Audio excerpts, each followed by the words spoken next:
All right. Hello again, adventurers, and welcome to another exciting daily vlog. This is Daily Vlog 2025, number 24. And today,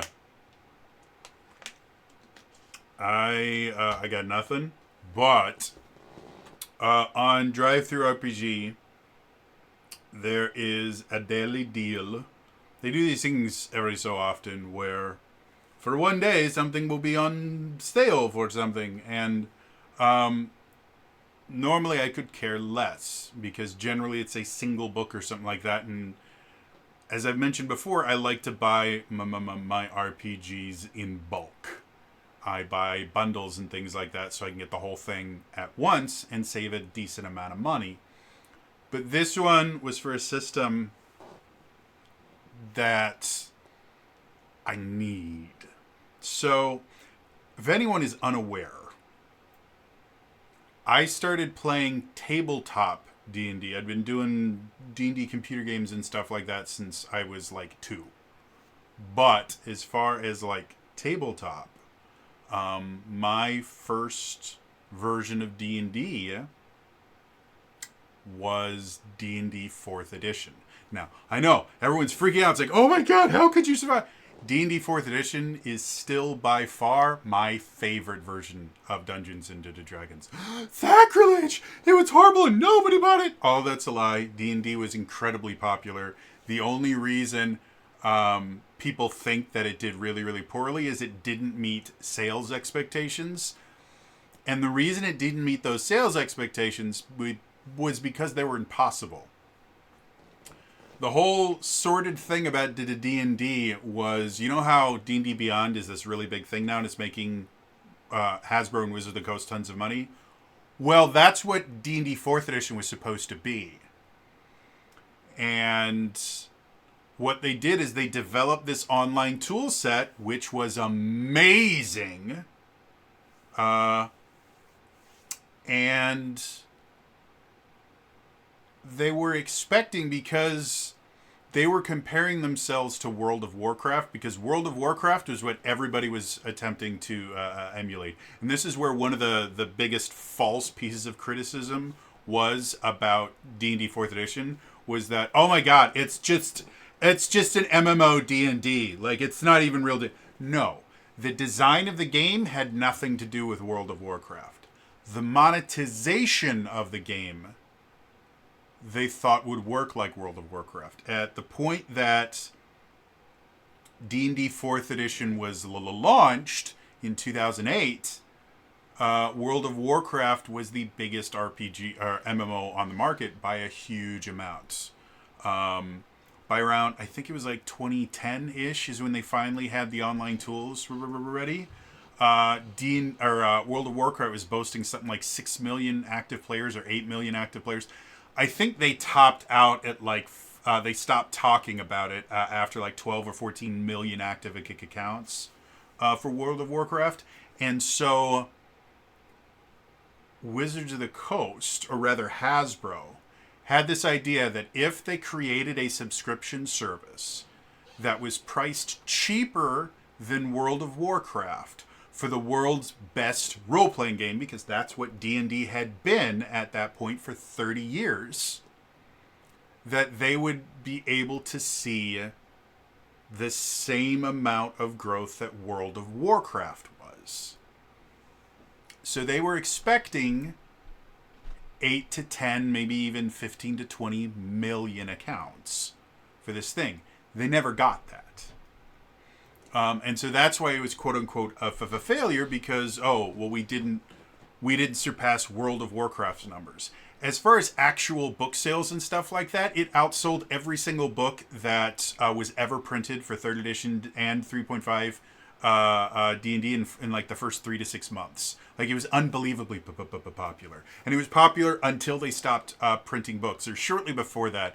Once the Essentials line came out, it saw a slight boost in the popularity, but it dove pretty quickly after the Essentials came out. So the last, like, maybe year or so, it wasn't as massively popular as it used to be, but it's a really, really popular system. And more important, it's a fantastic tabletop RPG.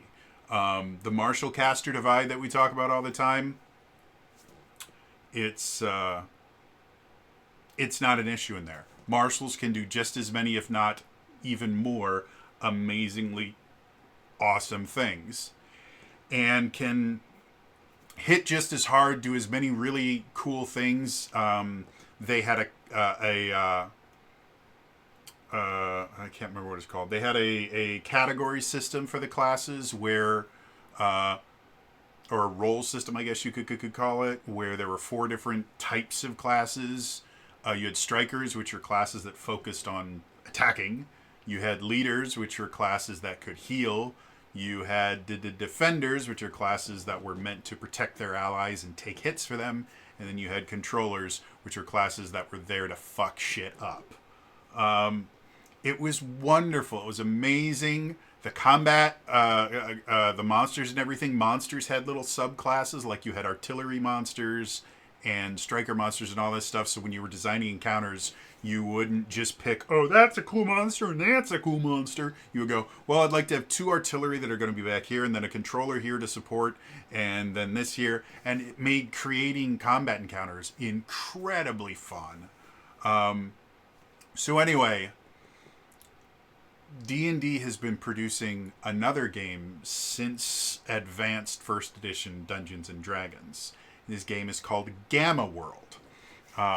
Gamma World has always been tied in some way to the current edition of D&D.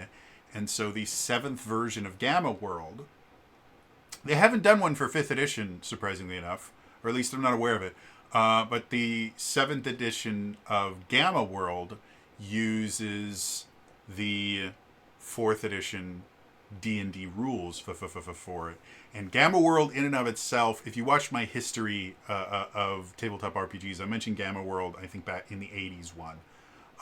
Gamma World is this kind of weird science fiction post-apocalyptic style game where you're mutants, and it's a nonsense game. It's meant to be very tongue-in-cheek and just weird and zany, and I love everything about it. I think it's super, super cool. So they had a deal on it. I figured I'd pick it up. One of the things that Gamma World does, and this is one of the things that D&D 4th edition did too, was all of your abilities, which they called powers, were card-based. And so in 4th edition, what generally happened, if you had the online tools, I think it was like $10 a month.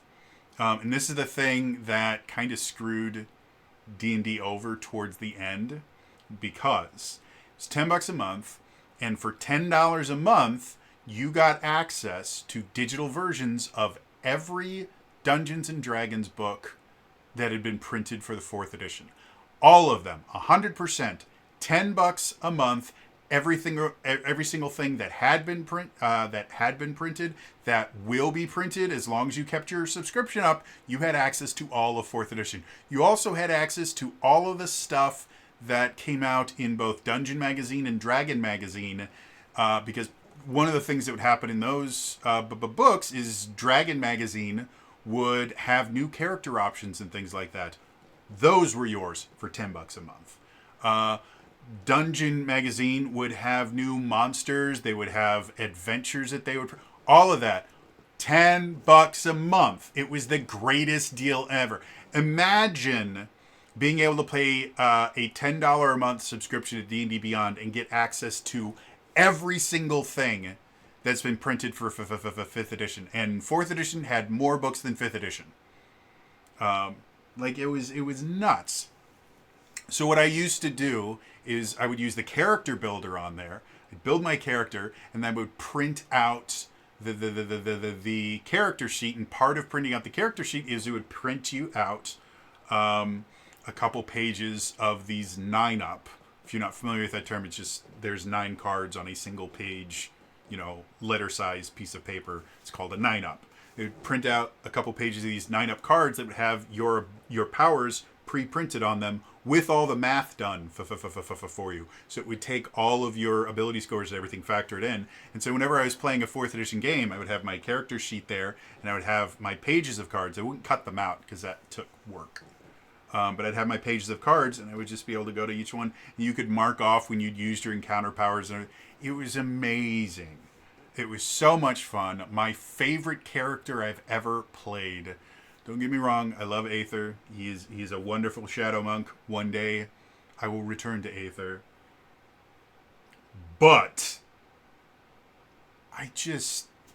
it was so much fun creating weird, zany characters. And again, my favorite character I ever played was a sword mage that, if you look on this channel for Daily December, I think a couple years ago, I may or may not have found an offline version of the old 4th edition character builder. And I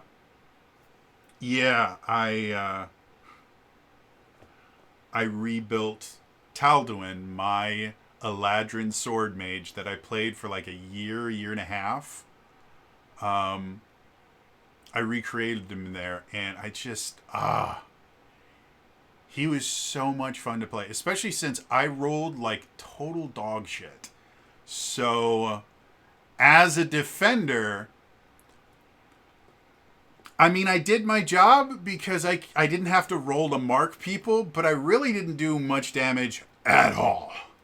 And so half the combats that we would have, I would be unconscious halfway through the combat, and the leader would have to bring me back up just long enough so I could go unconscious again and start making death saves. It was so much fun. He was an amazing character. He was married to his sword. Because that was my excuse for why I could never hit anything. Is like, well, I'm married to my sword, because sword mages had this thing called sword bond, which is Eldritch Knights for the fighter subclass basically have the same thing as sword mages. And so I would always say, whenever I miss, it's like, well, the wife and I are having marital problems. You know, we're not on good terms right now, and that's why I missed. And so partway through the campaign, one time when we're in this campaign, we fought these robotic dogs, and my character was a lawful stupid sword mage that I basically played as like a magic paladin, and he just became more and more detached from reality as he went. And so we fought these little metallic dogs. And when we were done, I asked the dungeon master, hey, are there enough pieces of these dogs that are intact that I could like get a little like robo dog head and piece it back together? He's like, yeah, sure, but you're not going to be able to do anything. I said, that's perfectly fine. It's like, he goes, it won't work. I'm like, that's perfectly fine.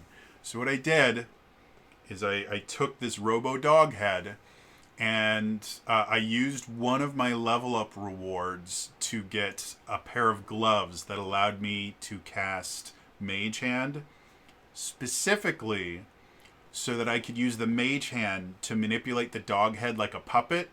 And I called him Mr. Fribbles. And anytime something was happening where I would want to say something, but the character of my sword mage, it wouldn't really make sense, he would have Mr. Fribbles pop out of his bag of holding and say it for him in this really annoying, oh, I guess that's what you're doing now, is it? Oh, that's really stupid. And so, yeah, it was me and Mr. Fribbles and my sword that I was married to. I think my first sword's name was Vera after Firefly. And so after we were going, the thing about 4th edition is magic items are not like important. Magic items are essential. You cannot play the game without them. Well, you technically can. They created an entirely different rules system for playing without magic items. But the way that 4th edition was designed is part of your abilities would come from the magic items that you would get.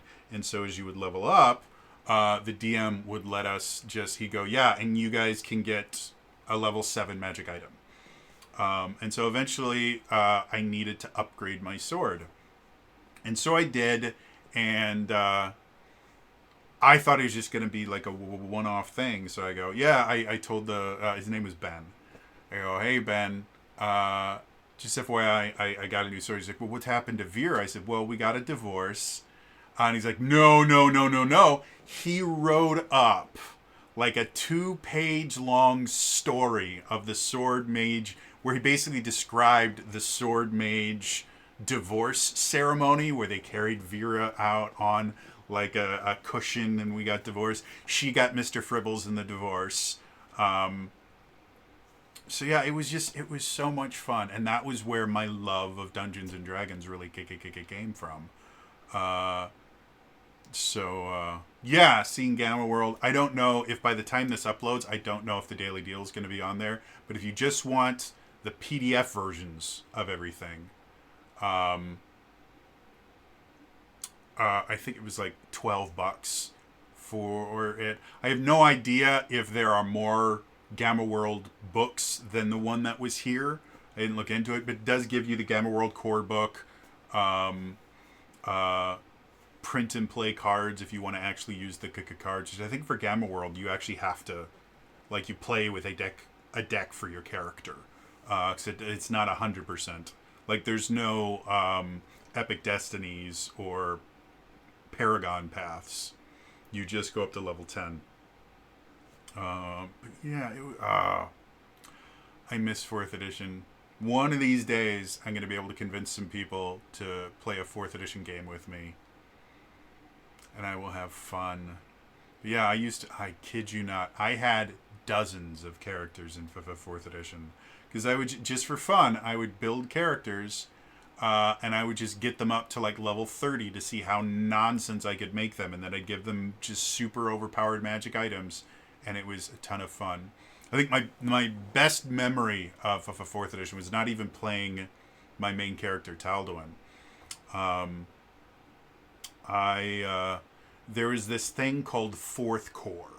And 4th Core was basically hard mode D&D. It was like Tomb of Annihilation dialed up to 11. And so there were these adventure modules that were called 4th Core. They were designed to be not only played at conventions, but they were designed to be competitively played at conventions.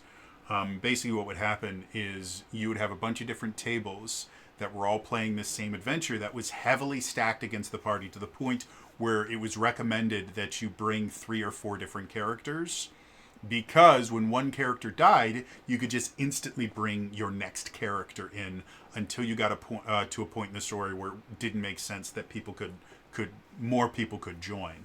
And then at that point, if you got TPK'd, then you were done.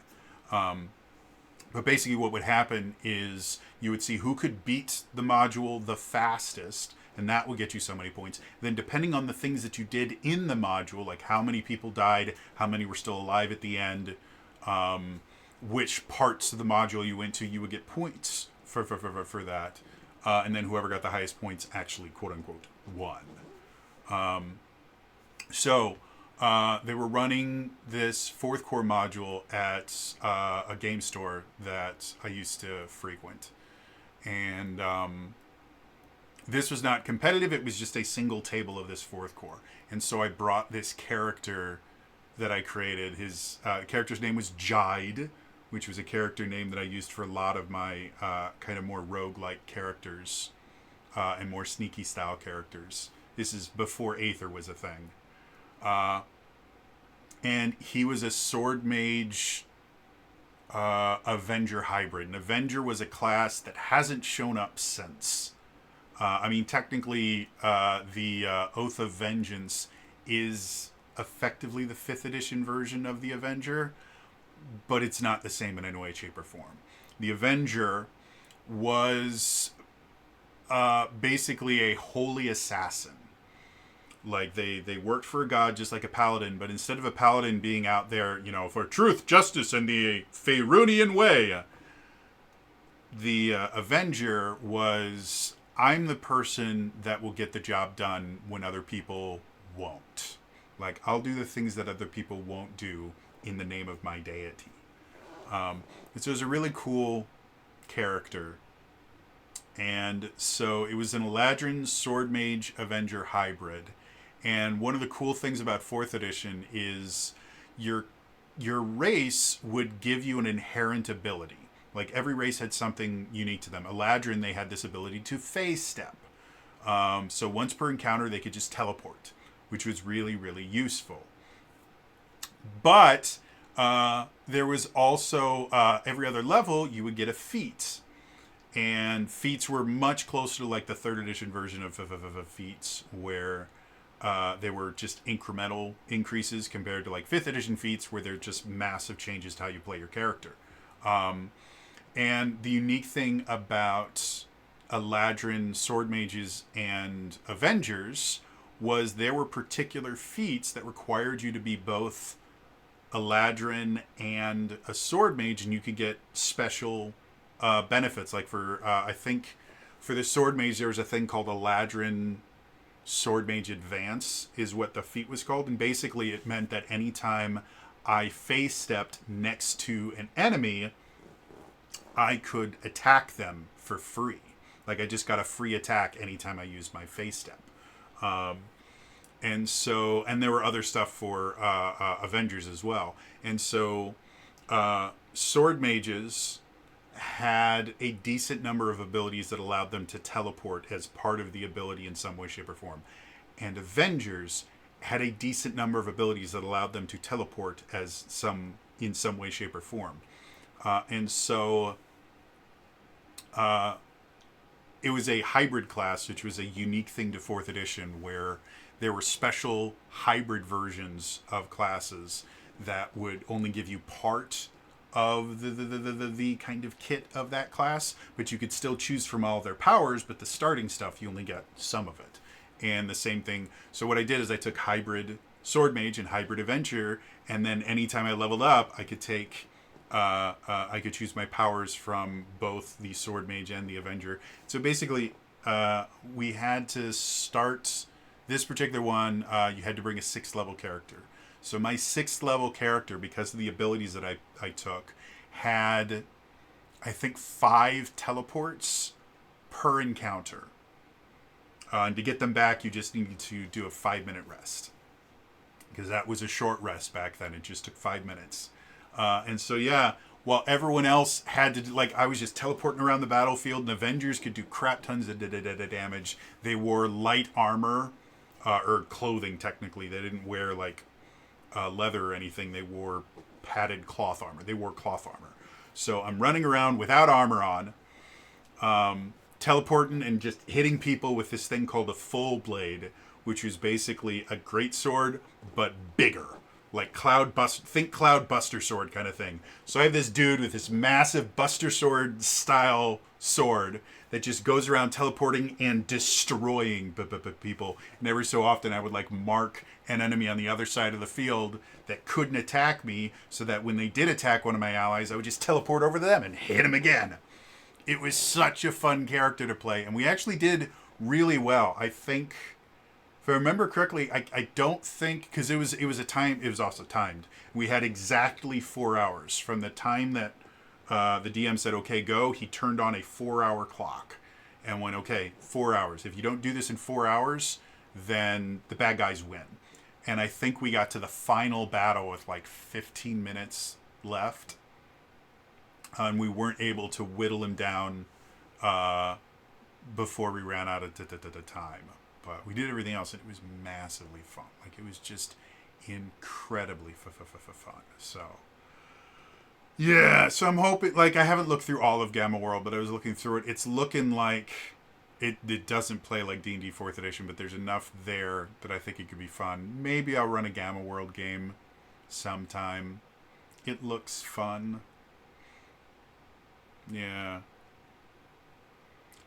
It got me excited. And it got me excited to talk about 4th edition, because so many people shit on 4th edition for no reason. Like, so many of the people that hated 4th edition never actually played it. Had no idea how to play it. Or if they did play it, they played it with a DM that just vehemently despised it, and so they basically poisoned the well. Like, I've got a good friend who used to work in gaming stores that Goes, yeah, fourth edition was horrible. I'm like, did you play it? He's like, I ran it every week, and it was the worst version of D&D. I'm like, obviously, you and I played very, very different. Like, there was a bunch of people. It's like, well, like, there's no role playing in fourth edition. There's shit tons of role playing. They have tons of stuff for role playing. They have an entire system called skills challenges that was created to make role playing more interesting.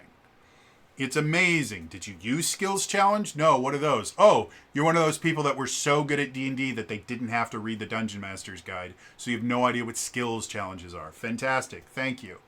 I use skills challenges in my 5th edition game because they were such an amazing thing. Yeah. I like 4th edition. What is it? Daggerheart takes a lot of inspiration from 4th edition. There's a lot of stuff in there. 13th Age, which their 2nd edition stuff is, I think, getting further. I backed it, and I get updates from them fairly regularly because they're good at keeping their audience informed. But 3rd edition or 13th Age is 4th edition with some polish added to it. It's basically the Pathfinder of 4th edition. Except that the company that makes it isn't run by complete assholes that treat their employees really, really poorly and then lied to people about not knowing about the OGL debacle and then came up with their own version of the license that is written specifically so that they can steal anything that is printed using that license without having to acknowledge you or anything, and helps to prevent you from actually being able to make a decent living off of it. Yeah, they didn't do any of that. I don't have a bias against Pathfinder at all, or Paizo. But anyway, and after I made that video yesterday talking about, stop shitting on stuff that you don't understand. No, I do understand it. That's the problem. Yeah, man. One of these days, again, that buddy of mine that hated 4th edition, I want to run a 4th edition game for him and his friends, just to show him how much fun you can have with 4th edition. Because it really was a fun system. It's also a very big number system. Like, everything was bigger. You had, at first level in D&D, if you have, in D&D 3rd edition, if you had more than 10 hit points, that was a good first level character. In 5th edition, I think, normally you'll have somewhere between like 8 if you're really, really bad constitution score, up to around like 15, maybe 20 if you have a really high con. But in that teens range. In 4th edition, if you started off with less than like 25 hit points, you'd done something wrong. And by the time you got to like level 6, you had like 120, 140 hit points. Just everything was bigger in 4th edition. It was the Texas version of D&D. But it's still super awesome and amazing. I'm slowly, if you can see that right there, that is, which one is that? I can't see. That is the first Player's Handbook. That's Player's Handbook number 1 for D&D 4th edition. I have Player's Handbook 2 around here somewhere too. I can't remember where. It might be on the shelf below it. Because I used to have all my books like scattered in various places, and I finally went, no! And started putting my books on my bookshelf. I know it's a weird idea, but I figured it might work. So yeah, I like 4th edition. It's fun. I'm slowly building up my 4th edition collection. I'm not really focusing on getting the hardcover books, but I am focusing on getting PDFs of everything. Or at least like the core books and stuff like that. So I have all the like player options and monster manuals and stuff like that. Because it was just hella fun. Like, it seriously was. Anyway, it's going to be all for me today. See you guys next time. All right? Bye-bye.